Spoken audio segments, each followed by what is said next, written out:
Kasako Media, tunaangazia maisha, tunaandika kesho. Timu yetu ya Taifa Stars ipo Cairo, Misri, ikiwa inaendelea na maandalizi ya kuelekea kwenye AFCON ya 2025 Morocco. Na mpaka hivi sasa timu inaendelea vizuri na inaendelea na maandalizi yake kwa session tofauti. Kwa siku zipo session za uwanjani, lakini zipo session zile ambazo ni za kurejesha miili pamoja na mambo mengine. Lakini pia vile vile tayari wachezaji ambao wanacheza nje ya Tanzania tayari wameanza kuwasili kwenye timu. Tayari tumekwishampokea Kevin John ambaye amejiunga na kambi, na tunaendelea kuwapokea pia wengine ambao wanacheza nje ya Tanzania.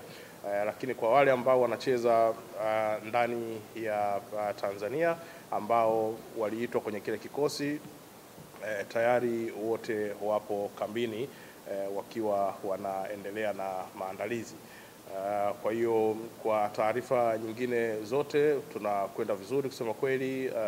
Ari morali iko juu kuelekea kwenye finali hizo za AFCON 2025, na nia ya dhati kabisa ni kuhakikisha kwamba tunafanya vizuri kwenye group stage ili kuweza kupata nafasi ya kwenda kwenye hatua ya mtoano, kwa sababu tunataka tupige hatua safari hii kutoka kwenye hatua ya group stage, kwa sababu mara zote ambazo tumekuwa tunacheza kwenye AFCON tumekuwa tukiishia kwenye hatua hiyo ya makundi, lakini tunaona kwamba ilipokuja kwenye CHAN tumepiga hatua ambako kwenye CHAN pia tulikuwa tunaishia kwenye hizi hatua za mwanzoni, lakini tukapiga hatua, tumekwenda mpaka kwenye robo finali.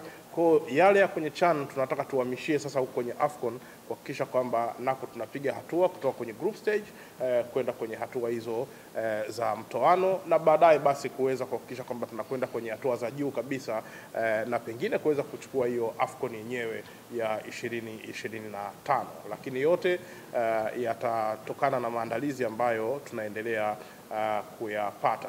Lakini jopo la madaktari pia wanaendelea kufanya assessment kwa baadhi ya wachezaji, na taarifa yake itakapokuwa iko tayari, basi nayo pia tutaweza kushare katika platform zetu kwa maana za TFF, lakini pia unaweza kupata kwenye platform za wizara kupitia BMT pia vile vile. Kwa hiyo yote ni kuhakikisha kwamba mnaendelea kupata taarifa za kila ambacho kinaendelea pale Cairo, Misri, ikiwa ni maandalizi ya kuelekea kwenye mashindano sasa pale Morocco.